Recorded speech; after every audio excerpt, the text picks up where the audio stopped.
Right, so we've got new entrants should not get access to extra subsidy payments. Should farmers be forced through to 65? Footballers' wages are obscene. Do we still need landline telephones? And trends show that people will in the future spend their money on experiences rather than on goods or property. Do experiences make you? That's a lot of rubbish, more than that. Right, what do you think? Either 2 or 3? Yeah, 3 please. 3. We could do 2. Yeah, we've done it before, but I lost that argument, so I don't know to do that one. Are we going to have to speak in this one? Yeah, number 3. Number 3, right, let's do it then.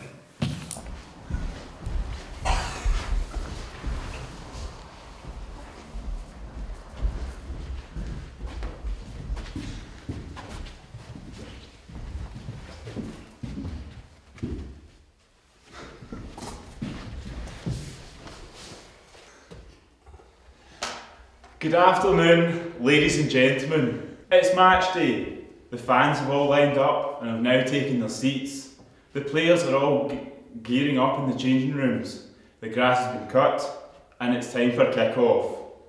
Today, my team has selected the topic for discussion: footballers' wages are obscene. To my right, proposing the motion, we have Miss Jennifer Nisbet, a primary school teacher who feels that she gives far more to our nation than any footballer, but sees nothing for it. To my near left is Mr Graham Wallace, a dairy farmer from Ochiltree, who is an avid footballer himself and wouldn't mind a cut of what they get paid. To my far left is our arbiter for this afternoon, Miss Julie Clark, who I shall introduce more fully later on. Now, kicking off today's proceedings, Jennifer. Thank you, Mr Chairman. Ladies and gentlemen, let me begin with a story which made headline news only last year. Gareth Bale signed a transfer from Tottenham to Real Madrid for a shocking £85 million. He gets £300,000 a week for 6 years. Shocking. This afternoon I am strongly proposing the motion that footballers' wages are completely obscene. I will discuss this in relation to other professions, society and finances. Firstly, let's consider other professions. The average salary for a woman in today's society is £24,000. The average salary for a man is £31,000. These salaries are earned through hard work. What is it that footballers add to this world? Entertainment? Not even that. Doctors? Who is it that comes onto the football pitch when the footballers are lying on the floor because they've hurt their ankle? Oh yes, a doctor who is paid only a fraction of what the footballers paid. Soldiers, they are out fighting for our country. Again, they don't get the same wage. And teachers, myself, I work so hard every day, and again my salary is only a tiny fraction of what these footballers get. We all know about the nature versus nurture argument, with experience and the nurturing which our children get being the key development in our society. Children watch these footballers and see them as role models. Drugs, sex, rock and roll, is that really what we want our future generation to be like?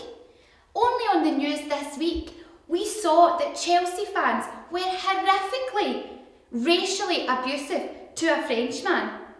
Hooliganism, sectarianism, racism. By accepting these obscene wages, we are encouraging our children to see this behaviour as acceptable. Finally, let's consider the finances.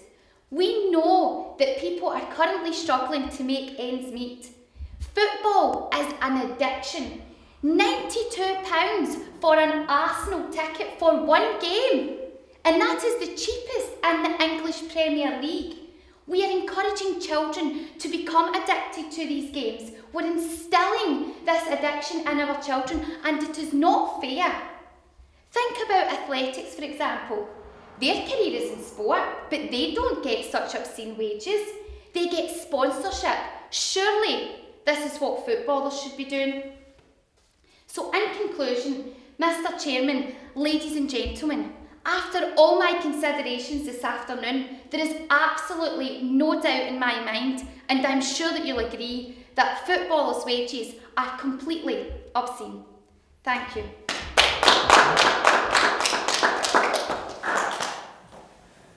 Thank you, Jennifer. It is clear to all that you have a strong belief that footballers get paid far too much.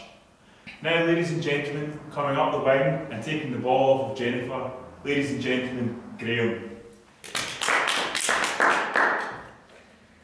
Mr. Chairman, thank you. Ladies and gentlemen, do not be fooled into believing Jennifer's scaremongering. This is nonsensical, irrelevant, and we simply have better things to worry about. I strongly oppose the motion that footballers' wages are obscene. Although, as a farmer, I can agree, whilst Jennifer speaks about Gareth Bale, I wish I could get £85 million per Bale. Firstly, footballers do not determine their own wages. This is driven by the fans' appetite for football as the clubs strive for success in a competitive market.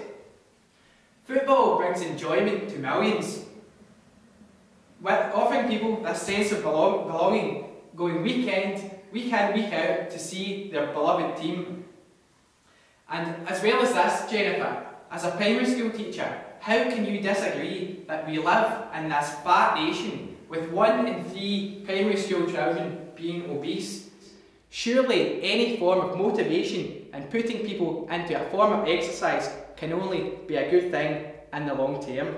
Secondly, footballers have a short career. Injuries, they spend more time on the physio table than the normal person. As well as this, their career can be cut short at any time as they are confined to the scrap heap of ex-pros by the time they are 32. A recent example was for Fabrice Muamba, who was forced to retire after having cardiac difficulties whilst playing a football match. As well as this, Jennifer, footballer players are constantly hounded by the paparazzi as they followed in every aspect of their life. Jennifer, ladies and gentlemen, how would you like to be followed day in and day out? No other career would possibly tolerate this sort of behaviour. As well as this, ladies and gentlemen, many footballers do a lot of charitable work, visiting children's hospitals through their club, as well as their own initiatives.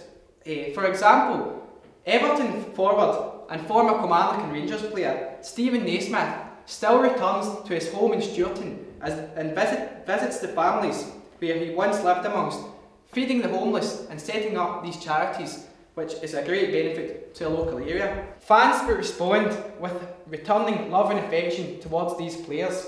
For example, the amount of fans that turned out for the tribute match for Fernando Rickson, who was recently diagnosed with motor neurons disease, and this shows that the fans have as much respect for the players as they do in return. So, ladies and gentlemen, in conclusion, it is clear that players' wages are not the fault of themselves. It is not an easy life they lead, and they also give as much back as they put in. Ladies and gentlemen, Jennifer, let's kick this argument away and strongly oppose the motion that footballers' wages are obscene. Thank you. I'm sorry, but that's all time allows us. Now I welcome to the floor our arbiter for this afternoon, Miss Julie Clark, a trainee feed nutritionist for the farmers who, having now sampled both points of view, I'm sure will be able to come to a very rational decision. Ladies and gentlemen, Julie. Thank you, Mr. Chairman. Ladies and gentlemen, after hearing both Jennifer and Graham this afternoon, I'm sure you'll agree this debate was more exciting than Man United's last match. I personally must say that both speakers were not only entertaining to watch, but both sides of the argument scored in many places. Jennifer reinforced the point that other professions are hard workers, and they only get average wages. Soldiers should be role models to our children, and not these overpaid footballers. I felt motivated by Jennifer's point that footballing has become an addiction to the fans.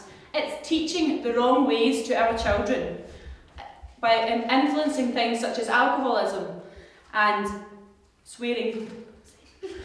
Graham disagreed. Footballers don't choose their wages, and the fans put pressure on the clubs and the sponsorship to buy the most popular players. I certainly considered Graham's point about exercise, as the nation's obesity problem has took over and so many of the children are obese. With the speeches coming to a close, the chairman then invited our footballing enthusiasts to go head to head in an open debate. Graham tackled the point that footballers put up with abuse. However, Jennifer could not condone this. I was personally influenced with Jennifer's statement that she is doing good for society by giving back as a teacher.